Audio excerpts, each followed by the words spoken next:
I know this is not an original idea. I know there have been plenty of Zelda tier maker videos, but I haven't done one, and I really want to talk about the Zelda series with you guys, especially as I'm excited for Tears of the Kingdom coming out, and I just thought this would be fun. If you guys like it, please let me know. I would love to make more of these. I might have some hot takes in this video. I'm not gonna lie to you. Some of them are kind of hot, especially in the beginning. Later on, I feel like we're gonna agree on a lot of things, especially when it comes to like the top tier. I think we'll agree.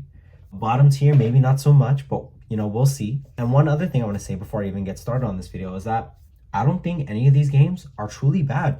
I think that's one of the few series where I can say that. All of these games are decent, right? All of them are pretty good. They're not all amazing, but honestly, all of them are good at the very least. Nothing's failing here. Everything in this series, in on this list at least, from the games I've played, are great. Or at least good. So let's keep that in mind. So if you see something in D tier, don't fucking flame me in the comments. We're not always gonna agree on things, and that's okay. I don't feel like I need to say that, but maybe I do. Let's go ahead and talk about the first Legend of Zelda. Now, if we're gonna talk about where I'm gonna put this on the tier list, I'm gonna be honest with you. The reason I'm putting it in C tier, and I know that's already controversial because I know it set the foundation for the Zelda series, and it does a lot. And if you grew up with this game, I totally understand why you think this needs to be higher. However, I am someone that grew up when Ocarina of Time came out, right? So for me personally, Zelda 1 was not my first experience with Zelda. I played it on the 3DS way later in life.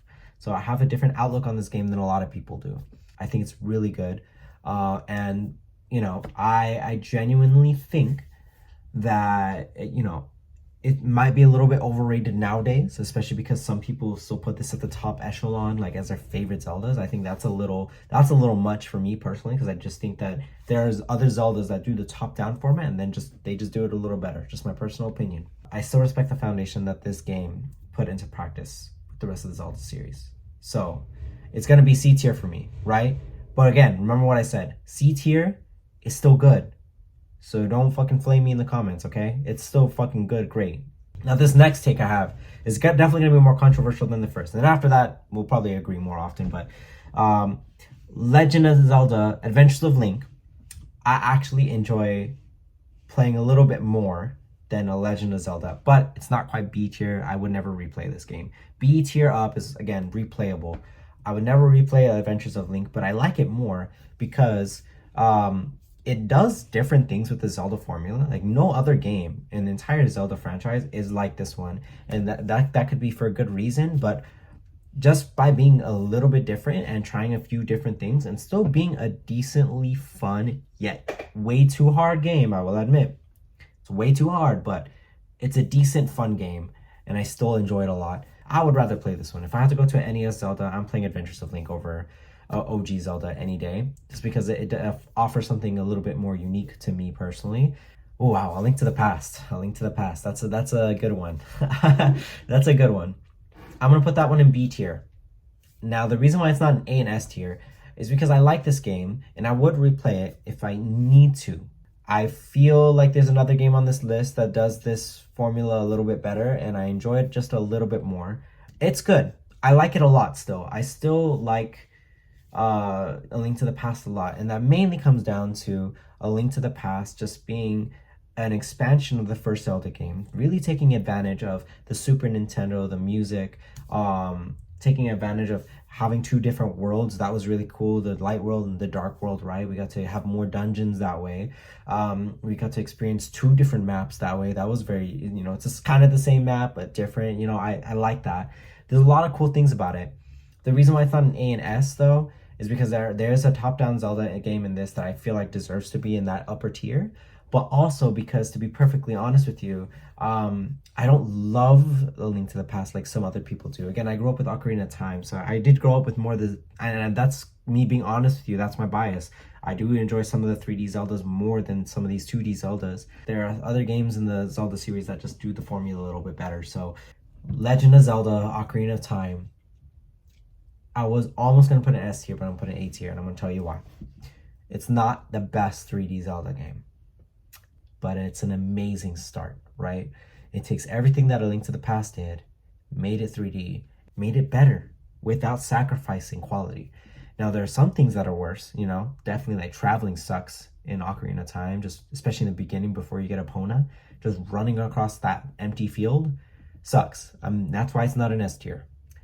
But the fighting is really great. For the first 3D Zelda game, they nailed it. They really nailed it. The puzzles, really engaging, and I enjoy the story for what it is. Not the best story, not the best fighting system, not the best open world, but an amazing start. And I still have fun playing this game. And if I'm gonna put any version up here, it's gonna be the 3DS version. That's the Ocarina of Time you gotta play. It fixes so many issues that the original had. That being said, Majora's Mask, S tier game. Love Majora's Mask. It took everything that Ocarina of Time did and said, you know what? Do we always need to use Link, Zelda, and Ganon in every single fucking game? Let's do something different. Majora's Mask really takes it to a new level. It introduces like a world-ending threat in this game, and it makes it very imminent. And there's nothing like the atmosphere in this game. It's a fucking S tier game for me. It improves some of the dungeon design from Ocarina of Time. Even though there's less dungeons, the quality of them are better for me personally. The bosses are more fun. Particularly, I do enjoy the bosses more in the N64 than the 3DS version, but the 3DS version has better graphics and some quality of life improvements, so and it is very close to being my favorite one. Which my favorite one is actually the Wind Waker, which is next up on the list. So I'm gonna go ahead and just put that up. What Wind Waker did for me is I finished it when I was a teenager at some point in my life. And this is definitely more personal than it is logical for me to enjoy Wind Waker more. But it just came at the right time in my life where I got a, you know, I played Wind Waker as a kid, and I have this weird story where I couldn't really get through the first island because I was like 5, and I would always go back to Smash Brothers once I couldn't figure something out. But eventually, I would get through the game as I got older, and I was brave enough to get through the woods and start the adventure and get on the boat and go through the Forsaken Fortress and all that stuff, right? I was brave enough to start all that stuff, and then ever since I did that, I have not experienced a level of joy in a Zelda game that I do in Wind Waker. The graphics have held up immensely well, better than almost any Zelda game that I can imagine right now. It still has, to me, the best graphics in any Zelda. To me, it still has my favorite story. Maybe it might not be considered the best Zelda story, but for me, it's my favorite. I feel like it hits all the things I want to see in a Zelda game. I really enjoyed Wind Waker. It's my favorite Zelda game. And there are going to be some other great ones on this list, but man, I love this one. I love it a lot. Twilight Princess. Another S tier Zelda game. I'm doing like 3 S tiers in a row. Here's the thing with Twilight Princess. I really thought this over if I liked it over Majora's Mask or less than Majora's Mask. And I think after replaying it, I have to give Majora's Mask, particularly the 3D version, I had to put it above Twilight Princess. Now, Twilight Princess, I'll admit, has the most grand Zelda story. I love that about it. I just feel that sometimes it spends a little bit too much time with certain characters that I don't care as much about, but it also kind of has a dip in towards the ending. The ending's amazing, but before the ending, there's a twist that happens with one of the villains that I don't appreciate, and I don't like how that was resolved. So I don't personally like that. If you've played the game, you know what I mean. If it handled that perfectly, it would have been better than Majora's. But the reason why I like it a little bit less is just because the story doesn't hold up as well, but it's still, like, I think the best Zelda story, but not my personal favorite. However, the gameplay, the fighting was really cool. The things that you could do with Link in this one, I think have still been unmatched. Regardless, it's an S tier game for me, and I love Twilight Princess. I love it a lot. It has a lot of great world building too. I love traveling in this one. Midna is the best side character in like all of Zelda.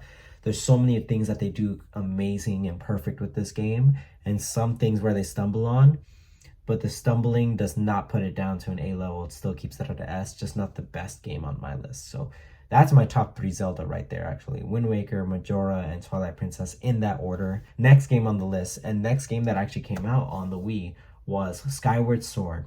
You know, when Skyward Sword first came out, it was very divisive. Some people thought it was the best Zelda game ever. Some people thought it was like a downgrade and it held your hand a little bit too much and they didn't like the motion controls. And some people said, hey, if you give the motion controls a chance, you'll love it. I'm going to put this in B tier. I'm gonna get so much shit for this. I think the story is amazing. I think you know what, for the story, I'll give it an A tier. It's below Ocarina of Time. It's below Ocarina of Time, not because of the story. I think the story is better. It's one of the better Zelda stories. I would actually put it on par with Twilight Princess in terms of Zelda and story in Zelda games. However, for me, it's the gameplay, man. I try my best with the motion controls, but it's just so hard for me to get into it. It's just, I don't know why. I wish I wasn't like this. I need to go back in time and I need to give it another shot. But it's like the 6th best Zelda game for me, maybe 7th. It's hard though, because like I think I would rather replay A Link to the Past. I'm actually gonna put it back down in B tier. I have to change my mind on that one. Actually, I think I'd rather replay A Link to the Past than go back and replay Skyward Sword, because it just requires so much more energy out of me. Even if I just use the Joy-Cons, I don't like that. I feel like in some ways I'm getting a subpar experience because it's meant to be played with motion controls, and I feel like I'm not getting the full experience if I play it with just the controls. So I don't know. It's really hard. It's in a weird spot for me, and it's just hard for me to play through it. And I actually enjoy some of the puzzles, and I enjoy the characters, and I love how quirky it is, but it's just really hard for me to play through. And as a game, I think it suffers a lot. As a story and as, you know, world building and characters, I think it's like A tier. Like that's why it's hard for me. You know what? For the story, the music, and the characters, I'm gonna put it above. I'll put it back in A tier. I know I went back and forth. I'll put it back in A tier because a lot of that is amazing. It's really just the controls that get to me. And the controls are not awful. I'm not saying they're awful. I just don't prefer it. I actually just prefer to play the old kind of combat. And I gotta maybe go back and give it a chance. But I gotta put Skyward Sword below Ocarina of Time. It's just something about those motion controls I just don't enjoy, you know? And Breath of the Wild has the best gameplay of any Zelda. And that's what's going to get it up to A tier, is the gameplay, the world, and I'm actually going to put it above Ocarina of Time, actually, just to be fair. The gameplay, the world, the things you could do in it, how amazing the community is at just still figuring things out on that Zelda game. There's so much good with the Zelda game. It would have been a 10 out of 10 game if the story hit. And honestly, it's one of the weakest stories in all of Zelda. The thing that really carries this game is the gameplay and the setting and the characters. That really carries it up. But the story was very, very, very disappointing for me, especially if you were around with Zelda this whole time. The story is important in the Zelda game, and for some reason Breath of the Wild just did not hit with the story department. It actually was a very, very weak story. Not the worst story in the world. It just, to me, probably it's on par with Zelda 1 in terms of story. And you know what? It took inspiration from Zelda 1, so maybe that was the intention. It would have been my favorite Zelda game if it hit the story, honestly. Man, that was really hard to do. All right, let's talk about the side games. So the side games, man, so these are some of the games that I kind of grew up with. Not all of them I completed, so I'll be if I haven't completed a game, I'll put it in D tier. Because it's hard for me to say with some of them. So for example, like Four Swords, the original Four Swords Adventures, I've never beaten. Reason being is just because I don't know why. Not Four Swords Adventure, just Four Swords. I just haven't beaten it. I think I didn't get the full experience having friends to play through it, but what I played I really liked. I like that it took some of the you know, the visuals from the Minish Cap and also Wind Waker as well. They used the Cat Eye Link, as they call him. It's weird though, because I feel like to get the full experience with that game, you need friends. And I did not have any growing up, so I can't say I beat them. And then no one's playing nowadays with like a link cable and anything like that. So maybe, you know, the Switch now has GBA games, and if there's a way to play 4 players with people around the world, maybe I'll actually play through it again. I gotta put in D because I haven't finished it. Link's Awakening, if I'm going based off the Switch version, I'm gonna put it as a B. And I'm gonna cheat and put it as a B. I really like Link's Awakening. It has one of the better stories in Zelda. It's like a top 5 story in Zelda for me, because it, again, doesn't involve Link, Ganon, and Zelda, which I actually like when they incorporate that, but it doesn't need to. And I really like the world that they built. I like how weird it is, and I like how sad it is at the end. I like how it took the risk to be a little bit more melancholic towards the end. But overall, Link's Awakening, even on the Switch, I'll be real with you, it's fun and everything, but I feel like you're still switching items too much. The gameplay isn't always perfect. And some of the enemies are fun, but it's, you know, it's a fun game. I will say I enjoy playing it more than A Link to the Past.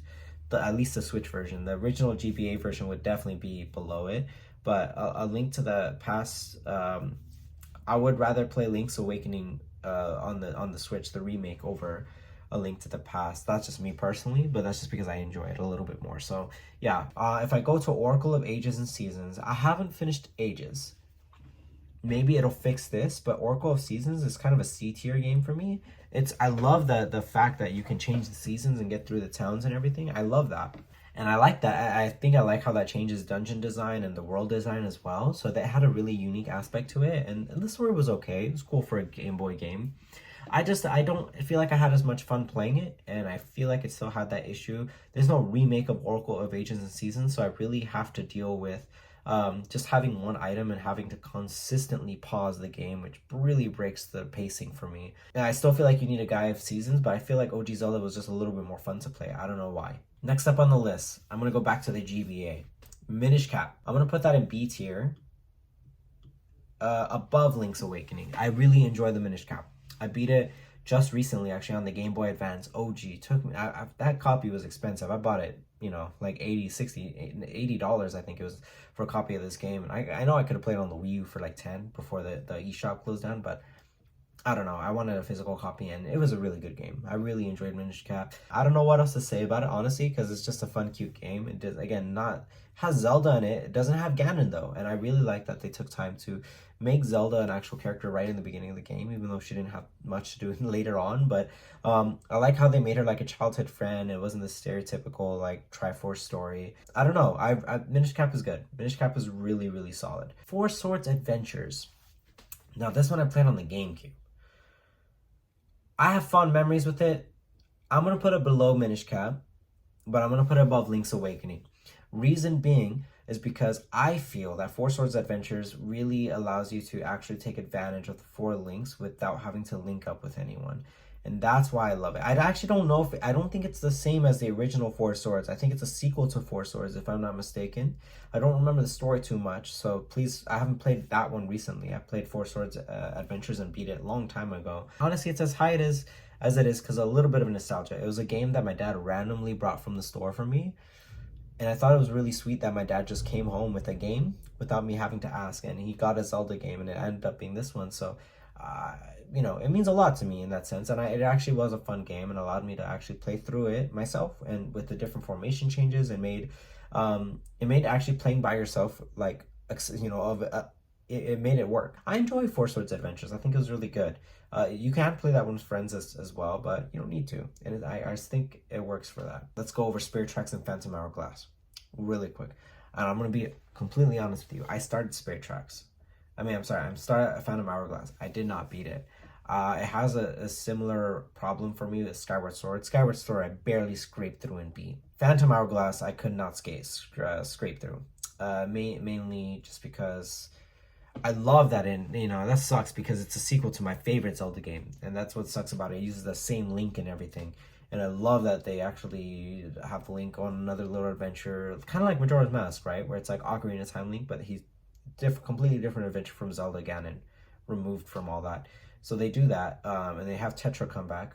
That was really cool, but it's something about it. I don't know. I struggle to play through it, but I want to give it a shot because I did enjoy what I played. I just felt like the over reliance on always using the stylus was what got to me and made it kind of exhausting to play. Spirit Tracks, I also have not beaten, but I think it's the same problem. I think I don't want to play Spirit Tracks until I beat Phantom Hourglass. I did start it though, and I think there were some actual noticeable improvements in the way that Link moved around. But then I was like going through it, and I felt kind of guilty that I didn't finish Phantom Hourglass before playing it. The thing that's nice about this one though is that it's a completely different Link in Zelda compared to Phantom Hourglass. Spirit Tracks has a completely different one. This is set in the future, but it's still in the Wind Waker timeline, and I think I enjoy that a lot. I really should go back and give those games a shot, like a proper shot. Moving on to the final game on the list. Now, this is going to surprise some of you. I'm actually going to put this in S tier. A Link Between Worlds is a top-down Zelda game. It's right below Twilight Princess, but I put it up here because it's a top-down Zelda game that doesn't follow the entirety of the Ganon Link Zelda thing. It takes some risks, introduces a new villain, and not only that, they made it really fun. It has some of the best dungeon design I've ever seen in a Zelda game. Story-wise, not as grand as the other three on the list, but out of all the other games, I think it's one of the better ones. It's like the fourth best story. So it being there makes sense for me. Gameplay-wise, really fun. And the thing I loved about this is that it's the only game on this entire list that I did not look at a guide one single time for. I remember getting this on the Legend of Zelda Nintendo 3DS that came out for this game. I bought this and it came with the game digitally, and I bought it physically as well because I loved it that much. And you know what? I still have very fond memories. I have a 100% save file without using a guide at all. It was just that well designed that I didn't feel like I needed a guide. It was not easy, so I'm not going to say it was easy to find everything. It took me some time, but I did not need a guide, and the sound really helped a lot. The sound design in this game is really fucking good. So yeah, that's what really helped me with this game and get through it. Well, I guess that's my Zelda tier list, huh? I'm not gonna count the fucking CDI games because then that's when I have to create a fucking FFFF category. And I'll never play them. I just don't want to waste my time with those. But they're funny to look at, right? That being said, I had a lot of fun. I think there was a couple games missing on this list, but I haven't played them anyways. I think one of them was about like the fashion Link. I forgot. It's on 3DS as well. It came after A Link Between Worlds and used the same art style. If I remember the name, I'll also put it over here. But yeah, this was a fucking fun video to make. Yeah, I don't know. Just going through my thoughts on the series and sharing my tier list. Like, this is it. Like, this is actually not a bad tier list. I'm actually really happy with this. I feel like a lot of people, you know, no game in this list is truly bad. I mentioned that in the very beginning. D tier is actually full of games I haven't completed. C tier is like good, but I would never replay. And B tier up, I would replay and have a great time with all of them. Obviously S tier is like God, like some of my favorite games of all time are on that list. But yeah, here's hoping to Tears of the Kingdom making it into my S tier, because that would be amazing. If it does that, you know, it could possibly be my best favorite Zelda of all time. It just really needs to nail that story. That being said, I hope you guys had a good time. I had fun making this video. And I hope to see you again soon. Take care.